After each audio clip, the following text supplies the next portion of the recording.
Good evening, ladies and gentlemen. Welcome to the meeting of the Skokie Plan Commission for February 1st, 2018.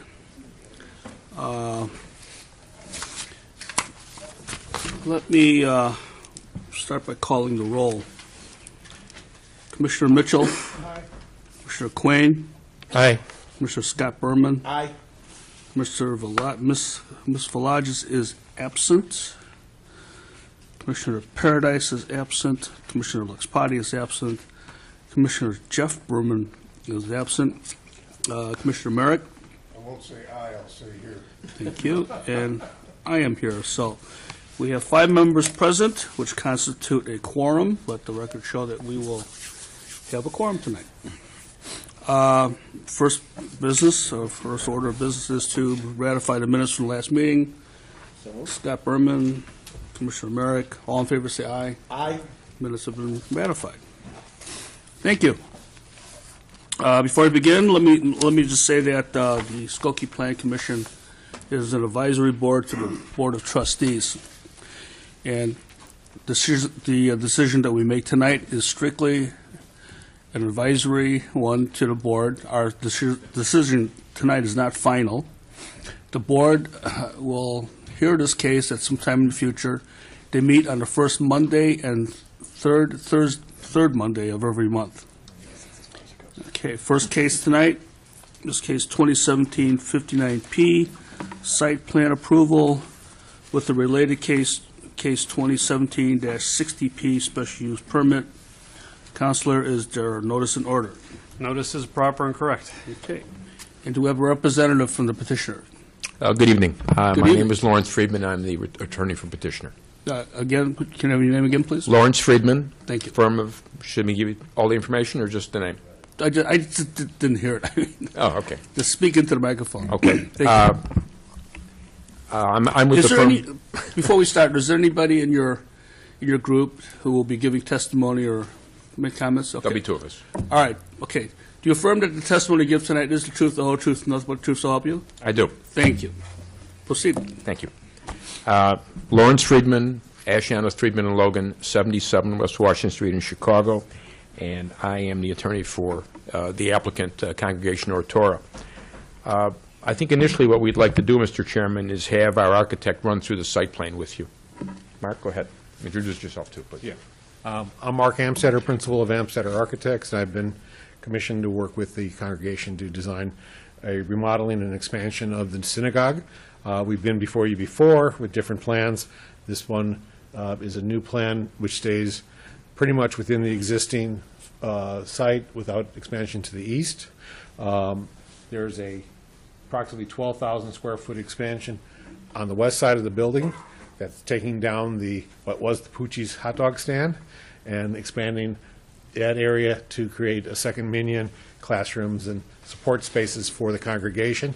And then the remainder of the building will be remodeled.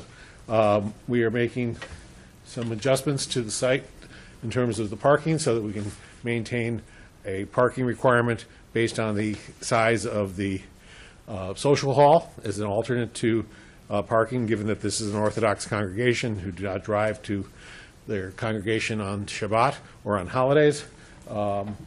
And it's a function of the square footage of the social hall.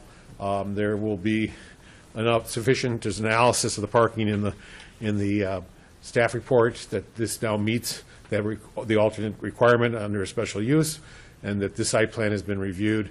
We've gone through staff, we've done landscape design, we've done traffic counts and building design. We've been through the appearance commission, and we are now ready to request that the site plan be approved per our reviews with staff and the special use that facilitates having the synagogue in a commercial district. That's really all I have to say. Any questions of the petitioner? Commissioner Berman. Is the entry to be moved then from the east to the west? No, the entrance to the building remains on the east side. And as you see from the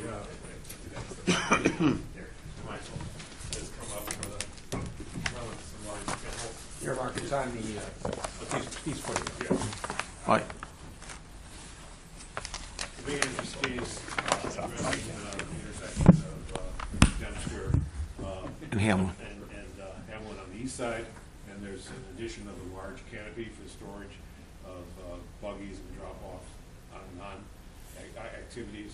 As you know, if you go by on a Saturday morning, there's a whole raft of buggies and stuff, so now we have a place to collect those out of the rain, and there's a new entrance, main entrance. The opposite side of the building has similar facilities, but since most people come from the east and to the north, it's a smaller canopy, would be used for activities under a week, or there would actually be a drop-off kind of arrangement. Okay. Good. Any other questions, Petitioner? Okay, thank you very much. At this point, Counselor, are you finished with your presentation? On the first topic, yes. Okay. You want to briefly go over your special use request?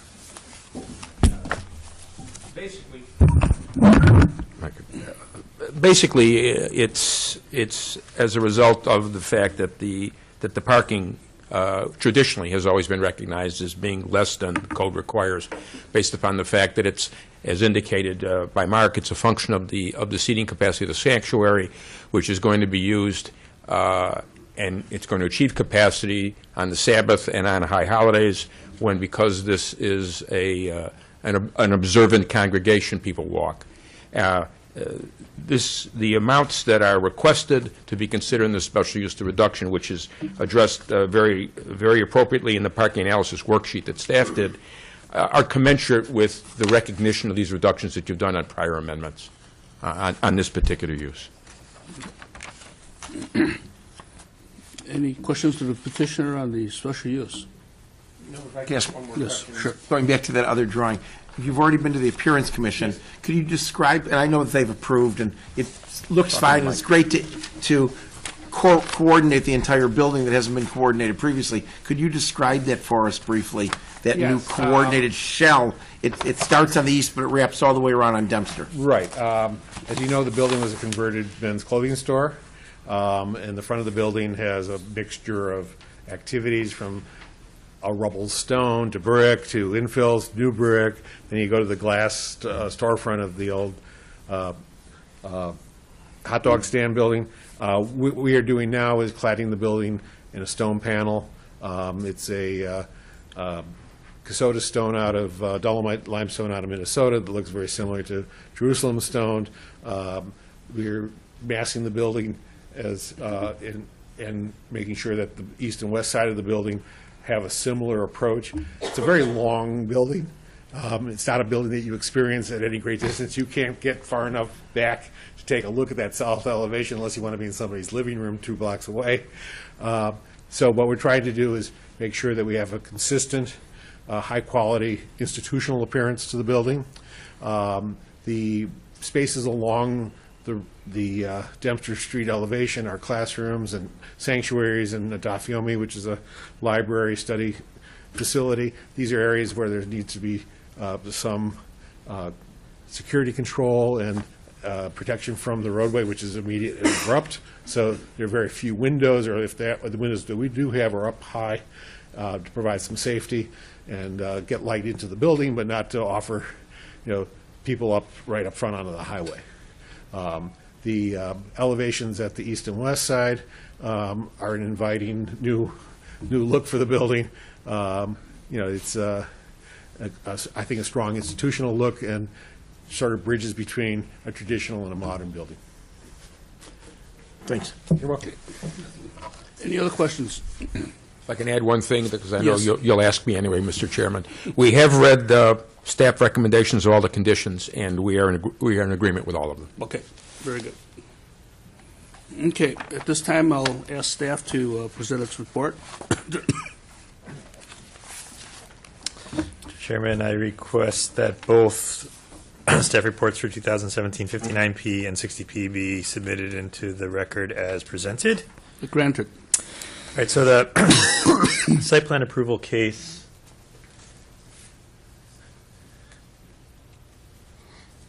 is fairly straightforward from our point of view. I mean, getting the building design on the site was way harder than what you guys actually have to vote on tonight.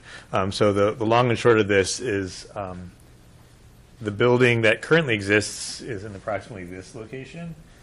This part is being replaced and added on. Benefits to this is there's a driveway that goes over here and some very inefficient parking that has a lot of pavement and very few parking spaces. That is being removed and replaced with a much more efficient parking lot, so we're very positive about that. One less curb cut. The building is getting a unified look, which is something that we also like. There's a significant aesthetic improvement, and they're going to be proposing really nice landscaping, which needs to be maintained. So we're getting that's going into the ordinance that you have to maintain your landscaping, and that's basically it on this part. So it has to come before you guys because it's more than an acre. That's why we've got the site plan approval on this, and that's different than the last time which they came forward. Will there be a distinction from their parking lot to the parking lot at Burger King? No. So from what I understand historically, everything on this very, very long block, including the previously vacated street, at one point was all in single ownership. There's a whole bunch of cross easements across here and whose is what's. So the sites, the parking spaces that are shown here are the ones that they have are on their property and are relatively theirs, although I believe there's cross easements across all of them. So the actual easement is the dotted line here for entrance and egress. So this one could not be closed, which is fine because it's more efficiently located. Okay. Any questions of staff? Only on that issue of the cross easements, which seemed fine to me, and I remember this with Pizza Inn and everything else, Yeah. and Dunkin' Donuts. So everyone can park on each other's property, so that Yeah, let Pete answer that because I don't exactly know that if you And- remember. As we discussed this other Or you time, guys can Peter, answer that and the question. other question I have is, with the signage that we talked about recently with Old Orchard, how many spaces can be restricted by each of the businesses, so that they then are not restricting so many other spaces for the cross use of all the other property owners? Well, as this is a multi-tenant complex, we wouldn't allow them to share parking. I mean, wouldn't allow them to reserve parking. In the past, everybody has shared the parking there. I'm not sure if the agreement is totally that. I know at some points the Burger King operator has complained about uses at the site. I know at some point Pucci's was having car shows there and his parking was taken up and different things. So, There but was a shoe store there too also. there was a shoe store and there was a music instructions there and other things, but over the year, I've seen the agreements. There is cross easements for a lot of things. There's combined services, utilities, and other things that come to the site. So are you suggesting that there are no signs there now, or that if there are signs, they will be removed so that everybody Well, can use each other's parking? The actual rule says that no space that is actually required is allowed to be given to any specific user, but any surplus spaces can. So in this particular case, if you agree with the parking reduction, they will actually have a surplus of 4. So technically 4 spaces could. Now, unless that's in conflict with some other agreement that's between all the sites. So from our zoning standpoint says that no in shared parking lots or multi-tenant lots, that no required parking space can be reserved for any particular user. So my statement is, and I have no objection to this at all, my statement is that right now, are there any signs for Dunkin', Burger King, or Pizza Inn? That's the first question. And the second question is, if they are, will they be removed? And number 3 question is, why will they not be removed if they are there and they're not being removed? Right, so these are not actually in one plan development, so that's the issue number 1. So from our perspective, we're making sure that each site has its required parking. Is that correct, Pete? Yes. We've always done that. So Pita Inn's site was for Pita Inn. When Pita Inn bought the other building, we had we went through the actions of combining them, but I don't think it was ever executed. So they're still responsible for their own parking on their own lots. There might be other things. So if they have surplus parking that is theirs, those can be signed. But I don't know the answer to your question, Commissioner, as far as whether that signs at one exist. point, we asked the property owner who owned the entire shopping center to come in for a planned development, but he refused. He indicated that he has the right based on the agreements that were set up, and he just wanted to leave it alone. And after legal looked at it, they determined that there was no legal way around Yeah. to make him come through the public hearing process. And then over he the sold years, everything off, right? Yeah, they've been subdivided and sold off, but each time a parcel has been sold off, it would have the required parking, but it still carried the cross easements for access. So again, my concern is not about this installation, it's that they would have the right then, because of the cross easements, as we understand it, to overpark if they wanted into the Burger King, P10, and Dunkin' Donuts lots. I don't know if it's a parking easement or if it's an access easement. I think it's an access easement. Access only and not parking. Yeah, so you can't block off, you can't put a barrier. Yeah, sorry. I haven't looked at it in years, but my recollection is it was cross-access. Now, as a practical matter, de facto, it's been cross-parked, but on all these sites, but I don't know that the easement gives that right. All right, so we should only vote on this, I understand, and not worry about the other, except for some general planning concern that I will continue to have. Okay, thanks. And then on the special use, I mean, this is a continuation of existing use, although the building is expanding and the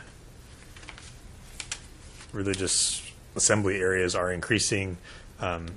What we've always done as a matter of practice is have a policy that for observant congregations, as long as this congregation is this congregation and not any other congregation, we will do it on the next highest user or use, which in this case would be the social hall. That was the seated area that was in the floor plan that was up there earlier. Based off of that, they needed 44 technically, but we're reducing it down to 48. Oh yeah. This way. Yeah. So this is the area that's the social. And this one. And I believe those are hard walls, is that correct? No, they're movable. These are movable, but this one's not. Yes, and what's movable is one behind it. This one is. Yeah, so this is movable, but this one is not. Oh, they all are. This is movable, this is movable, this one's not. Okay, got it. The high holidays, it all opens up. Okay. Shabbos. It opens up this way.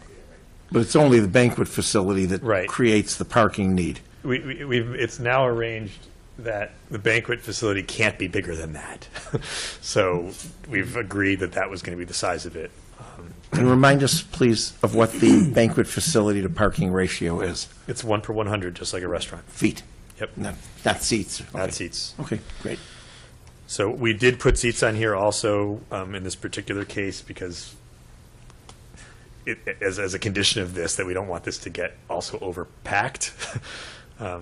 It is the banquet parking rate is probably a little too low because it's seated much more densely than a normal restaurant would be, as far as the amount of floor area for seating as opposed to kitchen as the ratio goes. So there's a lot more people per kitchen area.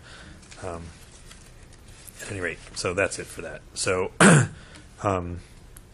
we backed out so we're reducing it down to 48, which is the actual number that they're providing, and as we're maximizing the number of square feet allowed to be in social areas on 48. So we went backwards.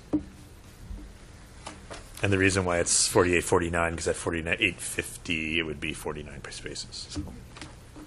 Okay, good. Any other questions? Thank you, Steve. Is there anybody in the audience who wishes to comment or have a question on this case? Please come up to this. If you're speaking to the mic, give us your name and your address. Thank you. My name is Rochelle Sabara, RICHELE SABBARA. I live at 8743 Hamlin in Skokie, across the street from Ortora. I'm going to ask that you indulge me because I think that we're failing to look at larger pictures here. If I may give these to you. I only have 4 packets, maybe we pass down and share. Are these for These- us to keep for the records? You can keep them, yes, most definitely. I received approximately a week and a half to 2 weeks' notice about this event. So I've tried to gather some information for tonight. This is parking within their lot multiple, oh, I gave it to them. As you can see, the lots are almost full, and that's about 6 days of pictures, different days. And I'm very concerned that before we allow any additional variance be made, that we address this. There were a couple things said that I would like to make corrections to. It stated that you could not block off the parking spaces. In fact, Ortora has used chains and have blocked off that parking lot so that people could not get into the lot. And those chains have actually been manned by security. Now, whether this was during special events or such, I wouldn't be able to tell you, but it has happened quite frequently. So that barrier is being put up. And it's actually being guarded. Ortora has not been a very good neighbor, in my personal opinion. Automobiles have been left over high holidays and during special events. We have been unable to get our streets plowed or in front of our homes plowed. The Skokie police have come out twice and ticketed vehicles that have been left. And I understand when it was explained, some of those tickets were actually dismissed because it was a religious thing, which was really unfair to us, the homeowners, because it put us at an inconvenience. In a 3-street area, Hamlin, Ridgeway, and Avers, I just took in those 3 streets. We have less than a quarter of the homes there that have private parking, and I'm speaking of a garage, even less that have a driveway that they can put their vehicle on. The village has allowed easements or forgiveness to many of these. 3 homes have had to take away property to put down concrete in order to have a place to park their car because we can't.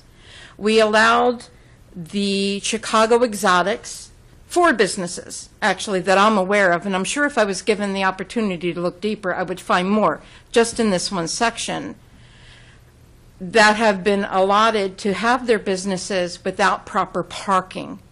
So we now have the synagogue, which I think many do walk, and I see their families going to synagogue walking, but there's still a large percentage that are parking their cars and just walking across Hamlin, and making it difficult at times to even be able to make left or right-hand turns off of Hamlin because they're walking across the signals.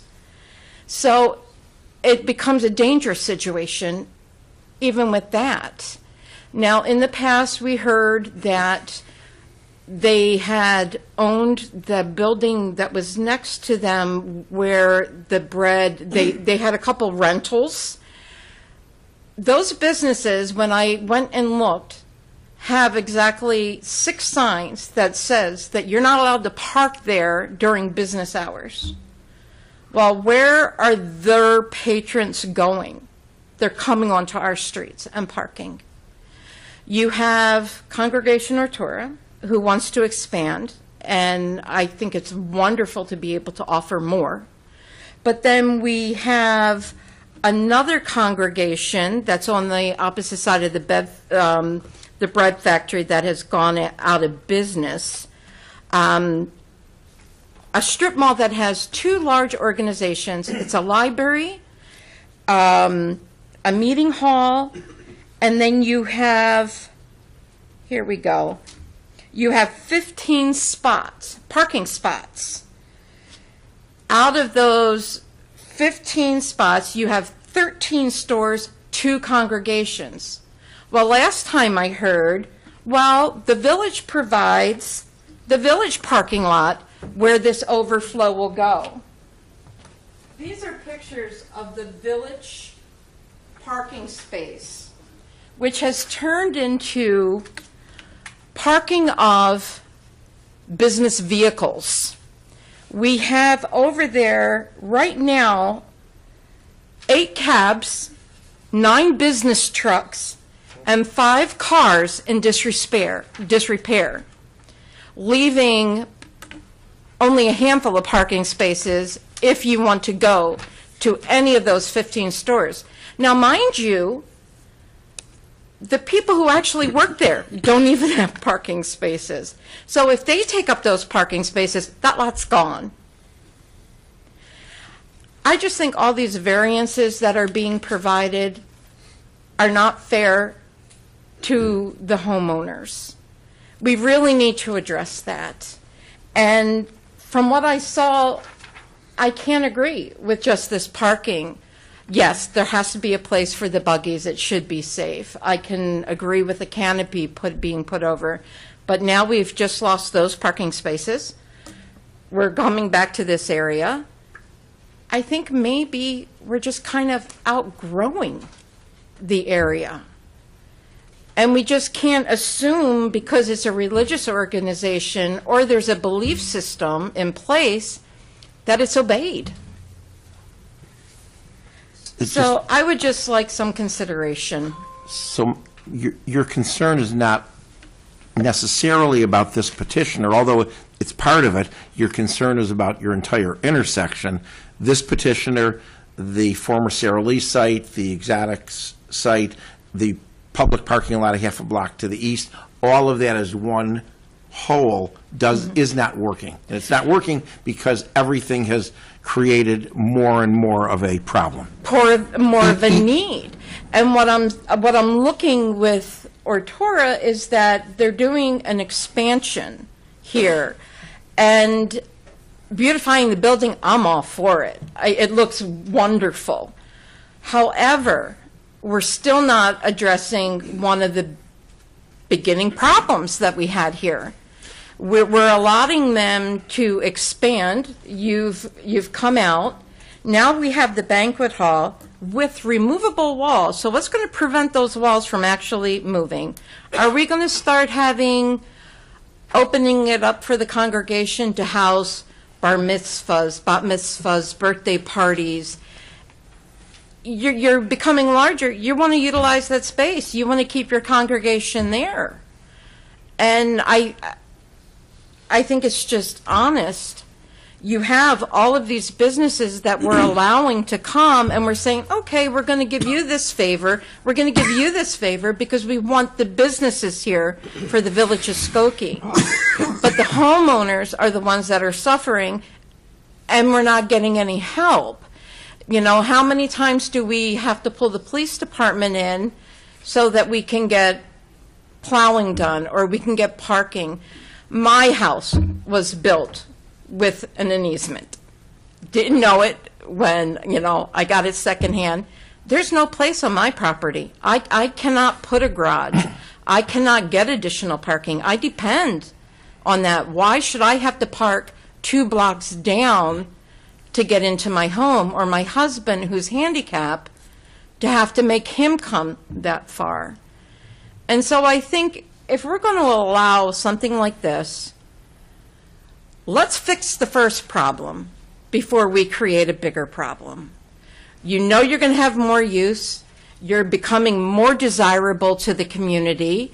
You're going to have a higher capacity. You're going to get more people. And it's not just the holidays. It's not just high holidays. There's events that occur. They have boutiques. They had a zoo. They had a fire truck. There's several different events that you would see at any religious facility, bringing their children in and families. But the one time, it took up that whole parking lot that they were allowed to put up a tent, and they had the animals in there and everything else going. So we can't say never, because it has happened. we've had the chains. We've had that use. And when you have something like that, you have more people from the community coming in, and I'm going to bring my cousin and my nieces and my nephews. More traffic. It's just more. And I would like to see something done to help correct this. We can't give everyone forgiveness.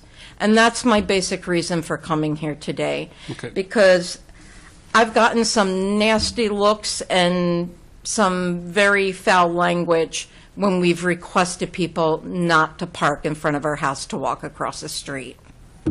Okay, thank you very much. Is there anybody else who wish? Sir, come on up.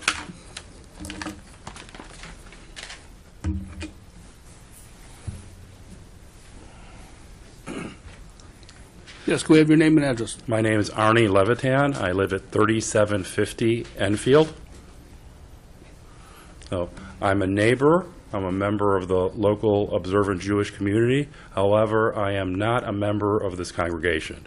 So I wanted to offer my perspective as how this fits into the neighborhood and how this plan fits in. I've also, let you know a little more background. My family moved into the Skokie neighborhood nearby when I was a 6-year-old in 1968.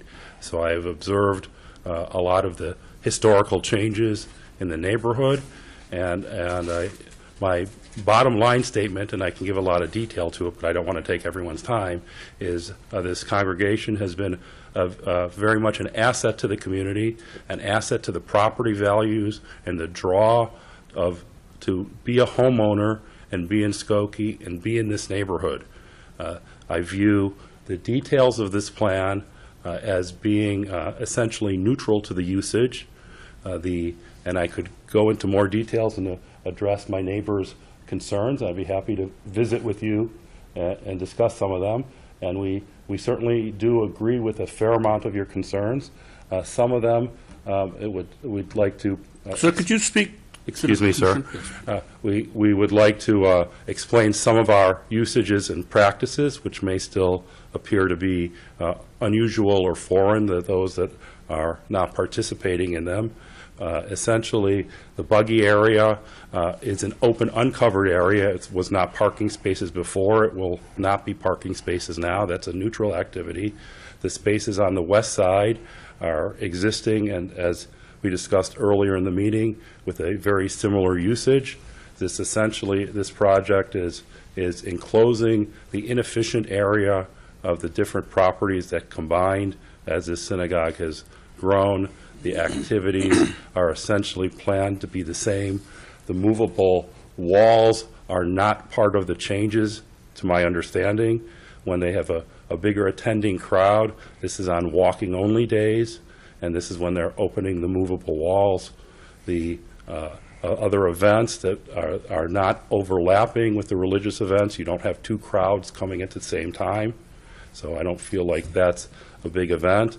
I acknowledge people do park on the legal parking spaces of the street, and if they are not, the congregation has warned people that they should not, and has no problem with the ticketing that occurs when people are not compliant. And I also agree with that. There's so this is not making any problems worse. I also agree with the issues of the commercial vehicles being in the east side parking lot 1 block away. One of the synagogues that was just east of there, that was the Young Israel of Skokie. I was the president of that synagogue when they bought the property on East Prairie south of Dempster and moved some of that traffic further away to its own lot on the other side, 1 block southeast. So that actually helped that a little bit. So I see some of the concerns that were worth some further discussions, but I support this activity as presented here this evening. Thank you for your time and attention. Yes. Did you want to come up?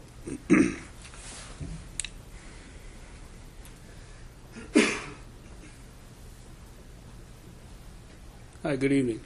Hi, my name is Batya Cohn, sorry.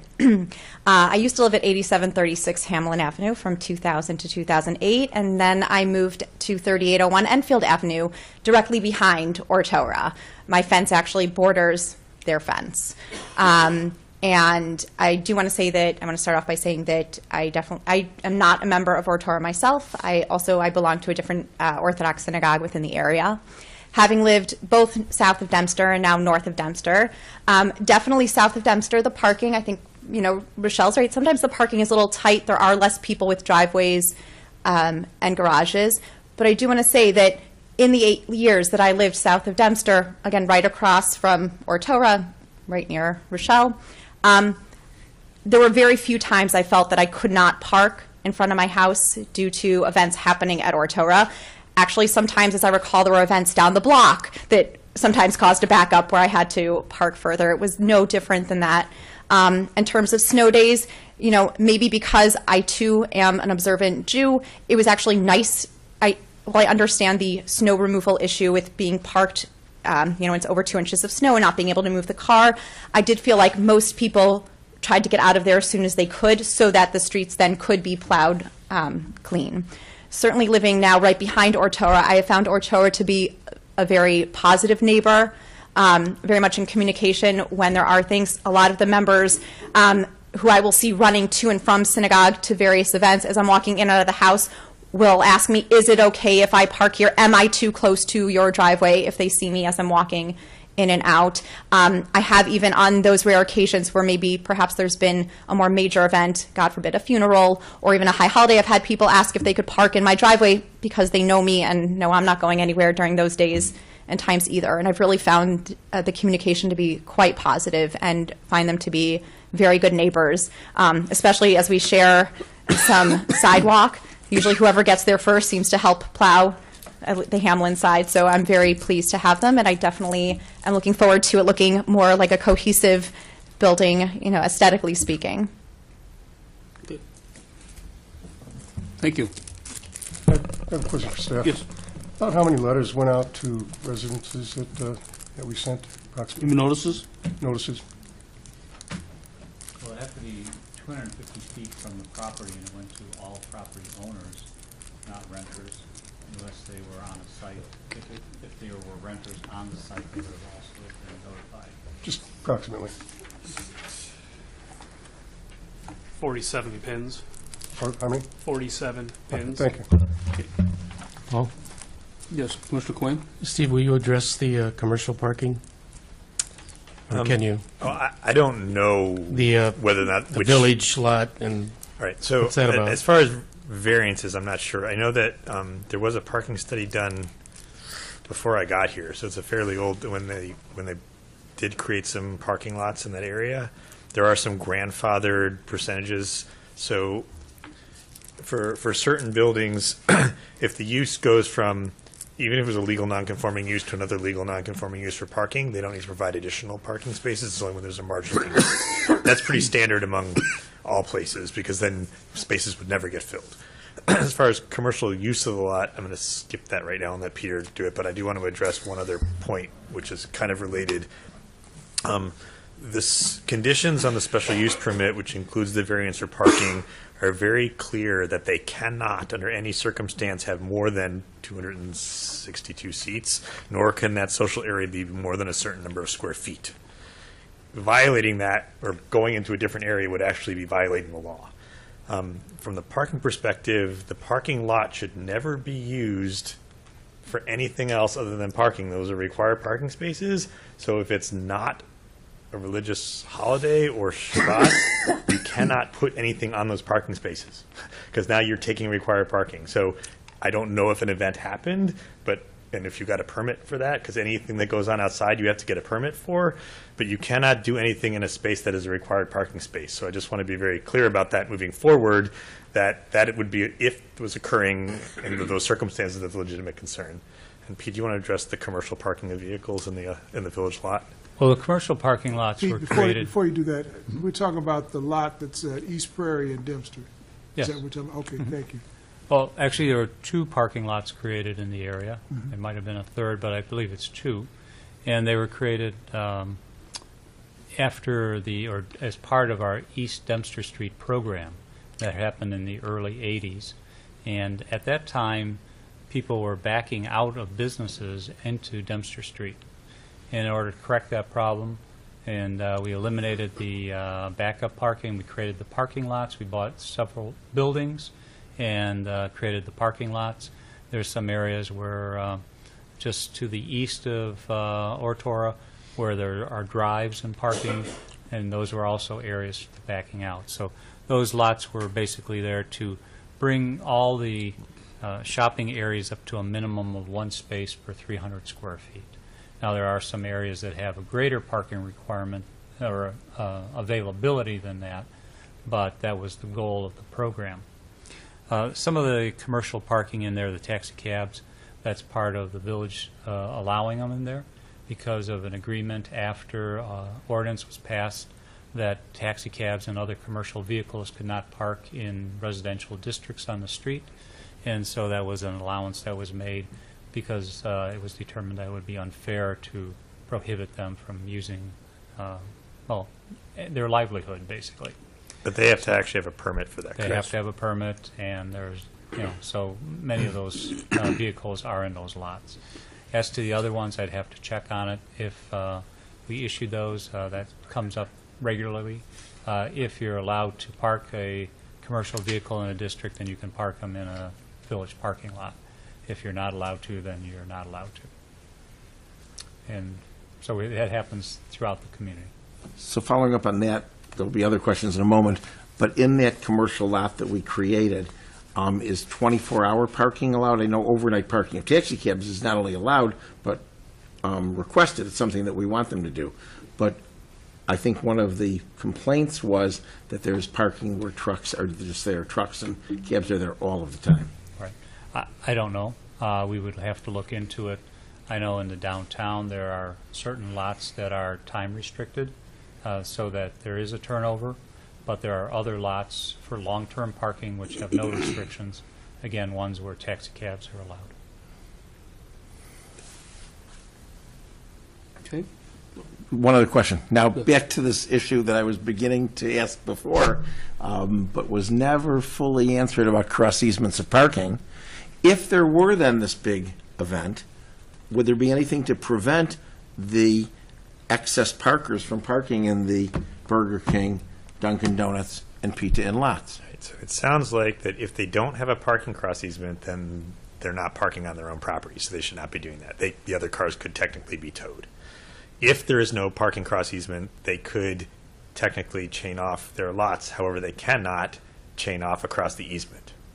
So they can't put a chain here and they can't put a chain here, if that's what the easement is. Well, that's a different question, but we'll Yeah. get to that in a moment. But right now, it appears that there is no cross easement for parking. Then you and should not be parking on something, So we cannot look to that for relief. correct. Because then Burger King can say, get off my property or I'll tow you, and they have a total right to do that. And now on to that third question, which is, are you aware of any times when the lots were chained off previously? I'm not in the area enough. We'll during ask those the time petitioner in a period, moment. And before I sit down, if Yeah. any of the 3 people that spoke, if you can please sign the yellow sheet so we get the I was just exact gonna spelling announce of your that. names. Yeah, thanks. One more We question. have a sign-up sheet. If you give us your name and your address, you'll be notified when this case will go before the Board of Trustees. You'll also receive a copy of the Plan Commission report. Just a quick question, Paul. The parking that's being proposed versus the existing parking, how many spaces How are many actually? spaces do you guys have right now? Visually, it looks about Yeah, I think it's about the same number. It's the same number in less space. it's reorganized, right? Yes. Because at the current curb cut, there's about 6 or 7 spaces that will no longer be there, but it's just reorganized. This is much more efficient in this area, and we're also filling in this. Okay, that's what I wanted to know. Thanks. Yeah. We actually had them add parking spaces in the preliminary plan review. We added 4 additional ones from what was proposed. That's why they're at 48, not 44. And a question both for the staff and the petitioner will be, these movable walls are the lack of expansion of the banquet facility, for which they could be sanctioned if there was this expansion. Is there then, at these in the sanctuaries, are those permanent seating as you've, Well, as? is the sanctuary as- seating for you? permanent? Depends on which one you're talking about. Yeah, but, sorry.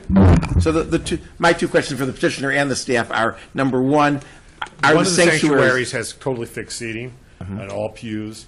The main sanctuary, which has multiple layouts, has some movable seating and mostly pews. And could it then be converted into access banquet facility if needed? No, it would be, let me That's what, show you a quick. okay. That's my There's a question. restriction in the ordinance. So not only the restriction in the ordinance, but if Yeah. they say that they are, it'll please not only me, but sounds like it'll please the neighbors to know that the banquet facility is only the main there. sanctuary. Yes. The side aisles are fixed pews. The center aisles are worship chairs so that the speaker's bema and reader's table could be moved to the center. As you know, they cannot have audio systems during the holidays, so they move the reader's table to the center of the room. That requires that we have chairs that can move.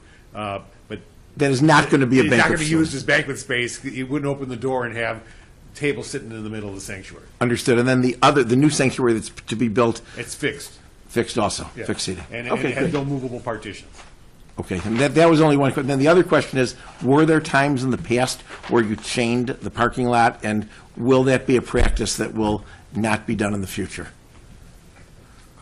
I don't think any of us here tonight know the answer to that question, if it happened in the past. But you will state as part of the But conditions if it's prohibited, we won't do it in the future. that there will not be any chaining of the parking lot, nor will there be any use of the parking lot for reasons, for uses other than parking. As I understand Steve's comments, that's not allowed. If it's not allowed, we're going to be compliant. That's fine. I can speak. Would you, You can expand on now, you are, My name's David Blumenthal. and, I'm responsible for the security of Lord Torah. okay, then I'll have to swear you in. Okay. Do you affirm the testimony you give tonight is the truth, the whole truth, nothing but the truth, so help you? Yes. Thank you. So we do chain off the parking lot that's on the east side of the building for Friday night, Saturday, and Saturday night, so that we don't allow any cars to park in that lot. Most of the west side is typically empty on those days anyway, and people who want to park would park over there. But we block it off. We don't necessarily, we have a security car that parks in that driveway more as a deterrent. So it's not that there's a guard there chaining, watching over the chains as much as there might be a security guard near his car, which is parked there, which we request them to park there. It's our understanding, looking at that that is not a prohibited activity. No. In this lot. In that lot. In that lot. Yeah. That chaining is for the security of the Exactly. entrance, and that's fine. This And cannot be blocked. the west lot has, That is not blocked.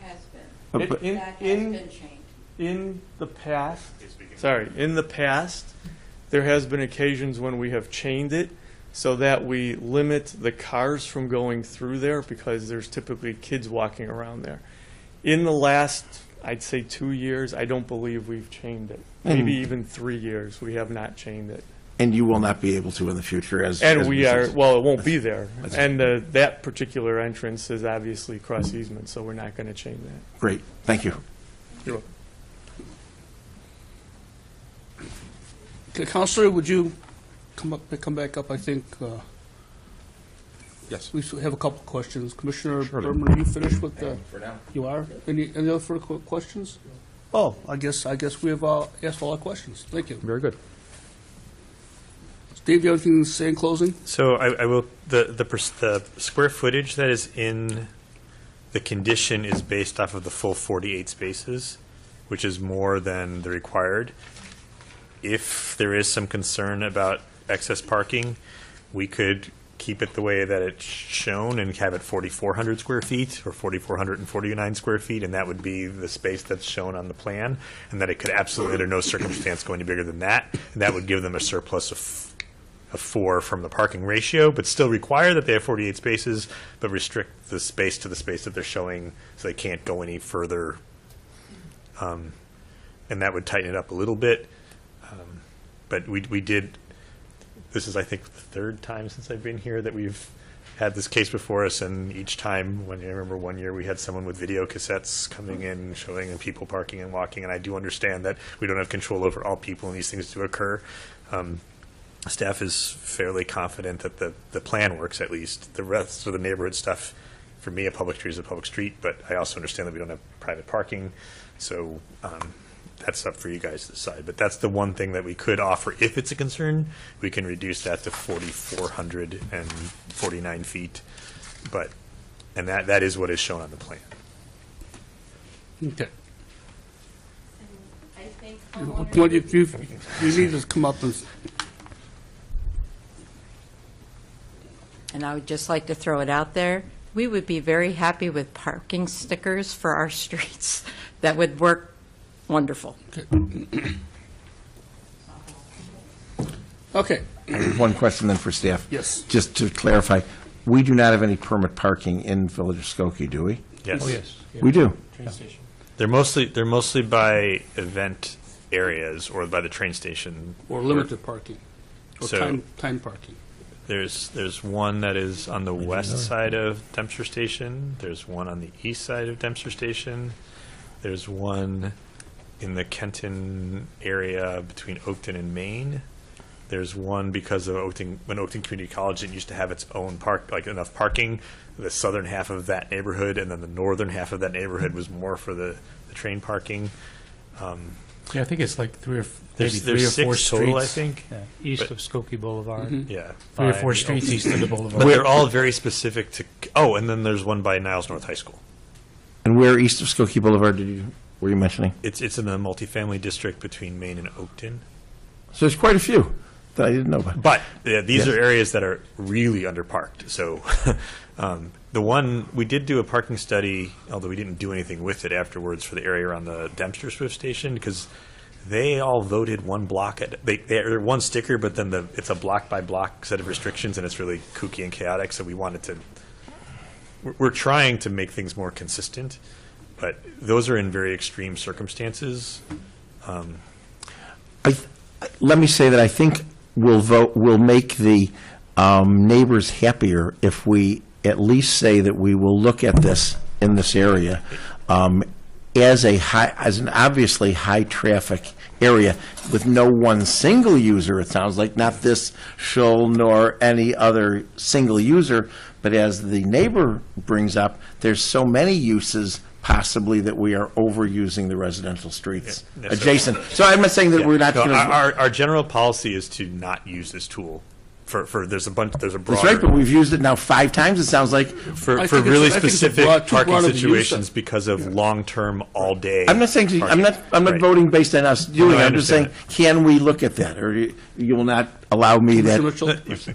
No, I want an answer to my question. Can we study this in this area? You can ask for it as a recommendation. Good. The engineering division would have to review it, and the village board would actually have to pass an ordinance to allow it. But again, it's not something that's easily gotten, and it's by the train stations and other great where large there's very generators. long-term parking as opposed to turnover. Okay. Yeah. Commissioner Mitchell? Yeah, my comment is that we've now strayed off into other types of parking issues, and I think we need to come back to what we're supposed to be doing here tonight, and that's dealing with I agree. the petition. Okay, so back to the cases at hand. Steve, are you, I'm done. I'm You're only finished, here in okay. case more questions come up, so if you'd And like I me to sit am, down and tell me to. any more questions, comments from the commissioners? None? I'm ready for